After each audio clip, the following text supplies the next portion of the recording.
नाशिकच्या तपोवन नंतर आता गंगापूर रोडवर झाडांची कत्तल सुरू झाली। अपघाताचं कारण यासाठी महापालिकेनं दिलंय। इथल्या शेकडो वर्षांपासूनच्या झाडांची कत्तल होणार म्हणून पर्यावरण प्रेमी आक्रमक झाले। पाहूया।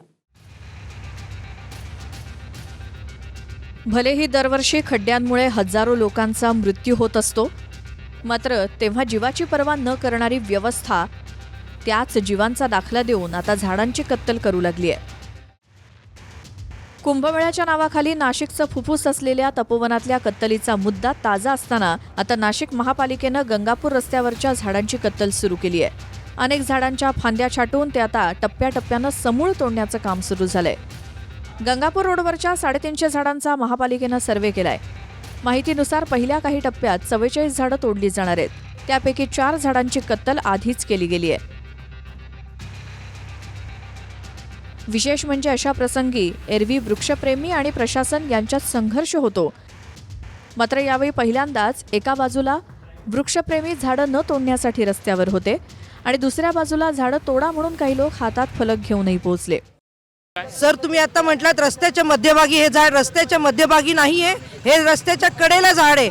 सुप्रीम कोर्टाचा तुम्ही आदर करा आणि आमची झाडं वाचवा, आमचं नाशिक वाचवा, एवढंच आमचं म्हणणं आहे। आज जी पुरातन झाडे आहेत ती सगळी वाचलीच पाहिजेत। या व्यतिरिक्त जी मोठी 100 वर्ष 70 वर्ष 90 वर्षची झाडं आहेत ती वाचलीच पाहिजे। आइलैंड नहीं बनाया है और बोल रहे हैं एक्सीडेंट्स होते हैं। आपका काम है कि आप आइलैंड लगाओ। ये पुराना पेड़ है, 200 साल पुराना पेड़ है, आपको इसी को काटना है। जे झाडं मध्ये रस्त्यांच्या मध्ये ते काढणं आपल्याला गरजेचं आहे। ते रहदारी ह्या रोडची खूप वाढलेली आहे आणि जे झाडं गरजेचे ते काढावं लागेल, त्या ठिकाणी आपण झाडं लावू। आम्ही शेतकऱ्याची मुलं आहेत, झाडं लावणं आम्हालाही गरजेचं आहे, कारण झाडं वाचवणं गरजेचं आहे, परंतु मनुष्य पण वाचवणं गरजेचं आहे। सोमेश्वरला एक झाडाची फांदी पडून म्हातारी वारली, त्याची जबाबदारी वृक्षप्रेमी घेणार का? बाकी परवाच्या दिवशी माझ्या डोक्याला फांदी लागली, त्याची जबाबदारी हे लोक घेणार का?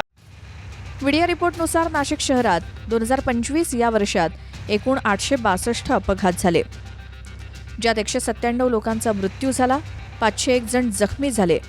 अपघाताची मुख्य कारणं प्रचंड वेग, बेशिस्तपणा, मद्यप्राशन, पावसाळ्यात खराब झालेले रस्ते, ट्रॅफिक आणि खड्डे देखील आहेत। पब्लिक वर्क्स डिपार्टमेंटच्या सर्वेक्षणात नाशिक शहरात 2025 मध्ये तब्बल 7800 खड्डे होते। विरोधाभास म्हणजे काल परवाच याच नाशिकमधल्या दिंडोरीत रस्त्याच्या मधोमध असलेल्या विहिरीत कार कोसळून एकाच कुटुंबातल्या 9 जणांचा मृत्यू झाला। ही विहीर धोकादायक आहे म्हणून स्थानिकांनी असंख्य वेळा तक्रारी दिल्या। अनेकदा या विहिरीत जनावरं पडून दगावली आहेत, मात्र तरीही विहीर मालक आणि पालिकेनं दखल घेतली नाही। अखेर 7 लहान मुलांचं 9 जणांचे जीव गेल्यानंतर पालिकेनं रस्त्याच्या लागून असलेली ही विहीर बुजवली। इकडे नाशकात मात्र अपघाताला कारण ठरतात म्हणून झाडं तोडायची सुरुवात झाली आहे। अपघाताला कारण ठरणारे खड्डे, अतिक्रमणं, खराब रस्ते याच वेगानं कधी दुरुस्त होणार, हाही प्रश्न नाशिककरांच्या मनात आहे। गंगापूर रस्त्यावरची काही झाडं 300 वर्ष जुनी आहेत। सलग एका रांगेत 10 लोक बसली तरी त्या झाडाचं खोड कवेत मावणार नाही, इतकी विशाल ही झाडं आहेत। मुळात झाडं इथे आधीपासूनच होती आणि नंतर इथे वस्त्या उभ्या राहिल्या। आता अपघाताची कारणं देऊन झाडांची कत्तल केली जात असल्याचं सांगितलं जातंय, मात्र ही कत्तल धनदांडग्या बिल्डरांच्या इमारतींच्या व्ह्यूजसाठी अडथळा ठरली म्हणून तर होत नाही ना, अशीही शंका खासगीत वर्तवली जाते। नाशिकच्या गंगापूर रोडवर झाडं तोडण्यावरून पर्यावरण प्रेमी आता आक्रमक झाल्याचं बघायला मिळत आहे। आपण दृश्यांमध्ये बघतोय की गंगापूर रोड परिसरामध्ये जे झाडं आहेत ते झाडं तोडायला पालिका प्रशासनानं सुरुवात केल्यानंतर या ठिकाणी हे पर्यावरण प्रेमी जे आहेत ते या ठिकाणी आक्रमक झालेले आहेत। पोलीस आता त्यांना ताब्यात घेण्यासाठी प्रयत्न करत आहेत। दरम्यान या ठिकाणी आपण बघितलं की 2 गट जे आहेत ते आमने-सामने आले। चंदन पुजारीकारी, TV9 मराठी, गंगापूर रोड, नाशिक।